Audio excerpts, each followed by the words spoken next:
everybody, and welcome to Welcome Grove Homestead. For all of you who are new to our channel, thank you so much for coming over and following us. We cannot wait to share so much more with you guys. For those of you who have been around for a little while, welcome back.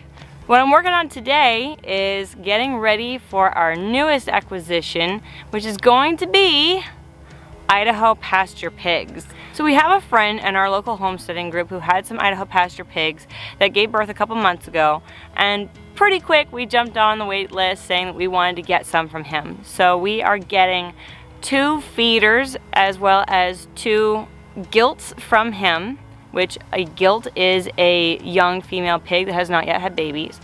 And then we are actually getting a boarling from another local breeder here in our area. So we're gonna have 5 Idaho pasture piglets landing here very, very soon. So we're working on getting a new pen set up for them so that we can have them close enough to the house to be easily socialized so that they can be really easy to handle.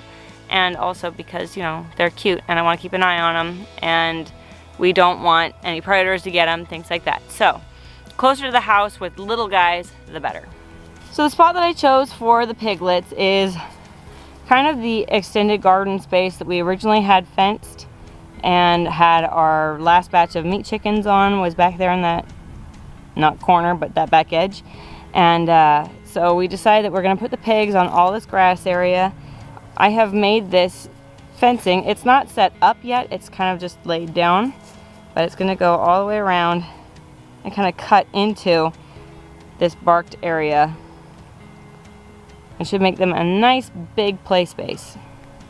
Now I am aware that our boarling is going to need to be separated from our gilts fairly quickly. They're gonna be 2 months old when they land here, and they need to be separated by at least 3 or 4 months of age.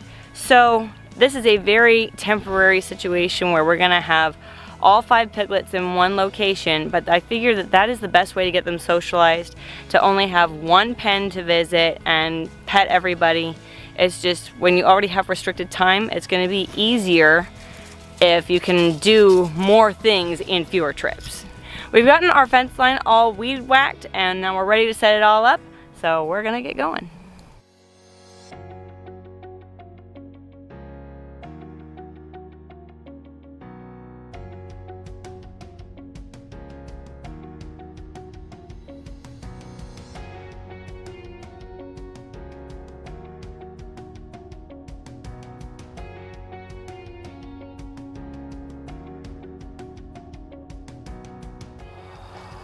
Well, the project is done, kind of, mostly done. We've got, of course, the fence up. As you saw going up, that was pretty cool. Just a little bit of teamwork, had some neighbors helping us out. Right now, Amanda has gone on a little road trip to our friend Ryan's house. And when she returns, she is going to have some tiny little, I guess I could just tell you, they're little piggies. They're sweet little Idaho pasture pigs. Now, we have not actually ate any Idaho pasture pig yet, and that's one of those things that we have just through research heard they have delicious food. They're a little slower growing than the Yorkshire Berkshire crosses that we have, so we'll be slaughtering those ones come probably early January, late December, somewhere in there. But these Idaho pasture pigs, they've got some growing to do, and that'll be this coming year's food. Pork in the freezer, which we're excited about. We're actually getting on our 2nd generation of food being grown on our farm here. Every time I think about that, I get a little giddy inside. But I came home from work today and they were hard at work on this. We loaded up some hay on a trailer. We had just a bunch of little projects we're scurrying to get done. And then Amanda ran off to get those piggies. So we will be back with you shortly when those piggies are in their new home or getting ready to go in, and we'll share that moment with you.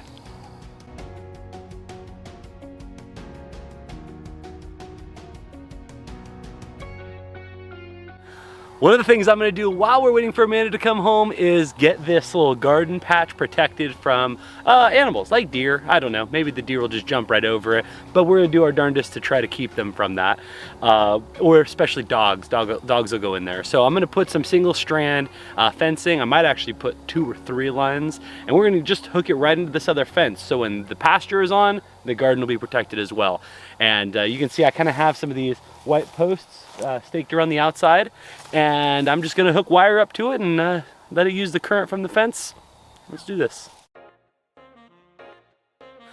Okay, so I casually mentioned I'm just gonna extend the fence. Now, if you haven't done a whole lot of electric fencing, you can kind of join the club, as it was one of those things we had never done a few months ago, and now we are feeling like old hands at it. Okay, so this net fencing, the white net fencing, and this wire look very different as far as like materials go. Now, you should know they are actually like they can intertwine together. They can be used together on the same box even. So what I did for this setup was, of course, we ran this beautiful prefabbed net fence for the pig area, but I wanted to extend the netting around the garden. And so all I had to do was take this white twine and tie it, just a very simple knot, to the net. Now, because of how these poly wires, that's what this is called, are this electric wire is designed, if it simply touches something that is hot, it's gonna carry that current. So I'm touching it here with the knot, and it's running all the way around and coming back. So I only have to touch it in one spot to get that current hot all the way around. So anytime this net is on, this wire will be on. I just think that's pretty cool to share, because it was something I would never even thought of. I would think, oh, they probably need an energizer for both types of netting, which makes sense, but electricity is fun like that. It'll shock you if there is a connection. So that's the idea. If an animal tries to go into the garden now, or if these piggies get out of the garden but they touch this, they'll have to think twice. Fortunately, they're all still babies. Now, I did just hear from Amanda on the phone, and apparently we are only getting 2 babies tonight. So just the boys are weaned and ready to come. So she's on her way back right this very now with 2 baby boys, and we'll introduce you when they get here. Well, they're here, but it's dark out now. Sorry. So I'll make sure that I get plenty of footage of them tomorrow in the daylight when they'll have calmed down a little bit. Good morning, little pigs. Hi, boys.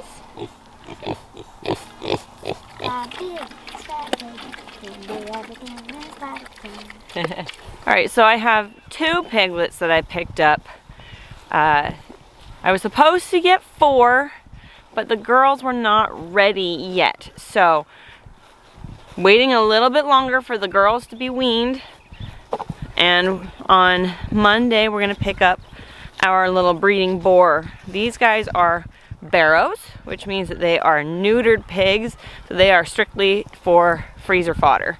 So we're gonna let the little guys eat their breakfast, get our other morning chores done, and then we'll come back and we'll talk some more about our little pasture pigs. This is their first time using a nipple waterer. I had to show them that water came out of it, but now they're kind of figuring it out. So good job, guys. So because these guys are feeder pigs, naturally they have to have meat themed or meat associated names. So we have Peter Porker is the one in the trough, and Kevin Bacon is the other guy. So we got Peter and Kevin. Now we're looking forward to their new buddies that are coming in. We're gonna have 2 females or gilts that are coming next week that are actually their half sisters, and we're getting an unrelated little boarling from another breeder. I mean, these guys are already settling down pretty quick. They came running over when I came in just now to film them rather than running away. So I'm pretty pleased with the amount of handling that they have had so far. Ryan, our friend from our homesteading group, has done a fantastic job raising these guys and really socializing them. These waterers are actually really pretty simple to make, and David did a video on how to make one of these not too long ago. So here, check this out. Among some of the other things we're doing today is building a new pig waterer. That is what we are using this giant 60-gallon black plastic tub for. You can do these out of just about any plastic tubs. We've seen people use the blue ones, but wanted to share with you how we're doing this. So we're using a pig nipple, and we actually had this affixed to another one of these. It was kind of like a first draft, and ultimately we learned we need to tie these down, strap it to a pallet or something, because really the pigs, they're gonna knock them right over, right? Yeah. And that's what happened. It kind of just punched it through and started to leak. So we took some lessons from making that first one, and now we're gonna show you how to make your own pig waterer. These little nipples essentially will just give the dogs water from a source. You can hook right up to a water line if you want.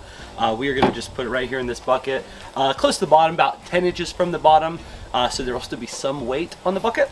But essentially the bucket will never go fully empty, so we will have to fill this thing up probably once a week, maybe a little less often than that. Maybe a tiny bit. Yeah, if it starts to leak. I'm going to show you guys what we're going to use for this today. We are going to use a 3/4 inch drill bit, paddle bit, assuming you can use another kind if you'd like, but that's the size. We're going to use some silicone. We're going to use some pipe tape and a lighter. Now, the reason we're going to use a lighter is because when I put this paddle bit into this plastic, it's going to cut a perfectly smooth hole. I'm going to use the lighter to heat up the pig nipple. Now, there's lots of little pieces in here, and I'm going to kind of just come up so you can see it. These things screw off, and this is going to be really key because you don't want to melt your interior of the pig nipple. So here's some of the stuff inside. We don't want any of this near where we're going to light up this pig nipple, okay? And then we'll take a lighter and we'll just kind of cook the edge of that. And when I do it, it's probably going to happen real fast, so I'm not going to be able to show you as I'm doing it. But I'll drill the hole, heat up the lighter, and kind of thread this in so that I get those threads from this so that it can screw in, be nice and tight. This could get hot, so you might want to use gloves. I'm just going to tough it out. Because I'm a man. It's kind of going in. But those threads are biting, which is good. You do not want to use a drill bit that's bigger than the hole, because the idea is this has to be super snug or it's going to be leaking. Now I'm only putting that in enough to get the threads cut into the plastic. So then I'm going to let that cool, and then I'll pull it out. I'm going to use a wrench to pull it out so I can keep it going smoothly so I don't tear up the plastic, because there's nothing worse than stripping out a hole in a brand new tub and not being able to use it. Want to catch this?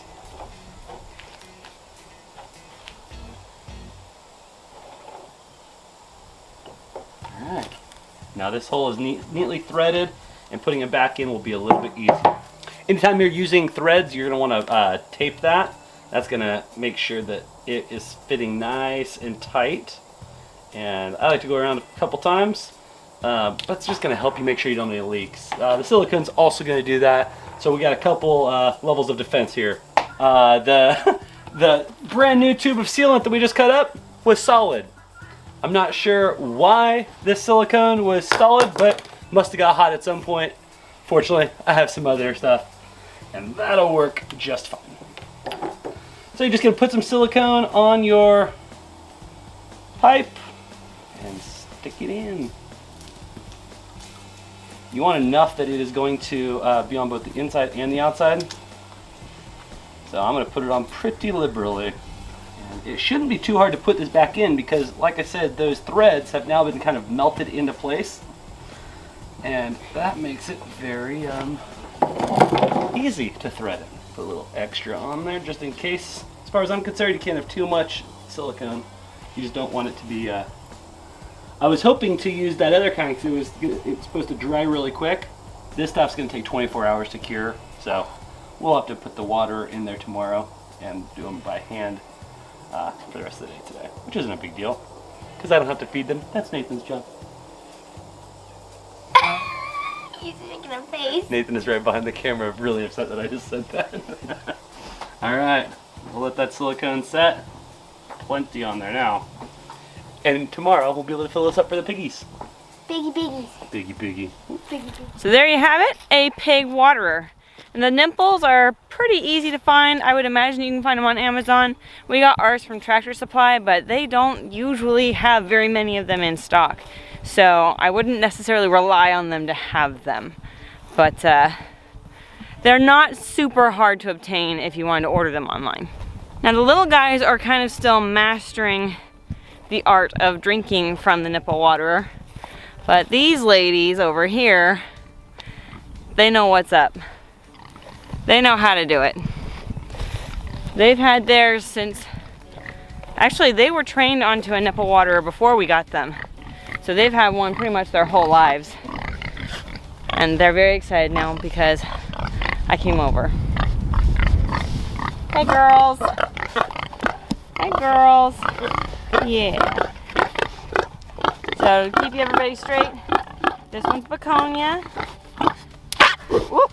She got hit by the fence. That's Sausage. And this is Loin. Far cry from the little piglets that we brought onto the farm. Now I can pet them, but you gotta be careful not to touch the fence. Hey girls. Yeah, oh, yeah, that feels good, huh? Yeah. Now these pigs I'm okay with petting over the fence, but they are big enough now that I would not really want to just be in there to socialize with them because they were never really tame as little pigs and they're pretty pushy. They're still, I mean, nobody's gotten hurt, but they're big enough now that they could hurt somebody. I do go in there to check their water. And it's like Nathan will go in there and fill it and things like that, but somebody is prepared just in case anything should happen. So like I said, nothing's happened yet, but I would rather not have something happen and have to learn some hard lessons there. I'd rather be prepared.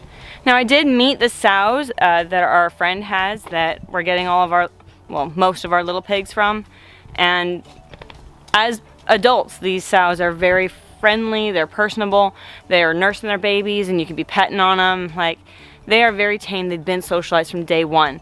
So I'm hoping that we can be at that point when our pigs, when our pasture pigs grow up, that they can be safely socialized. Again, you still don't want to leave your kids unsupervised with large pigs, just because things can happen, but I would love to be able to just hang out with the pigs because that's cool.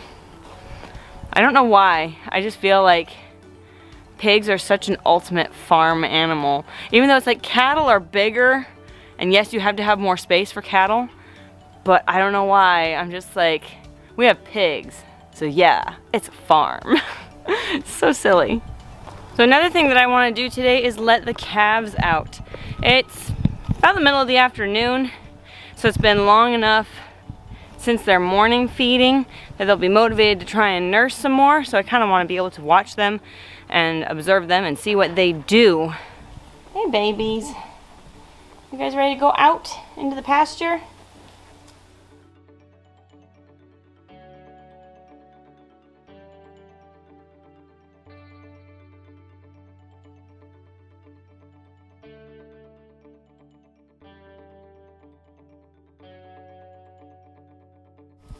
And there's Chuck.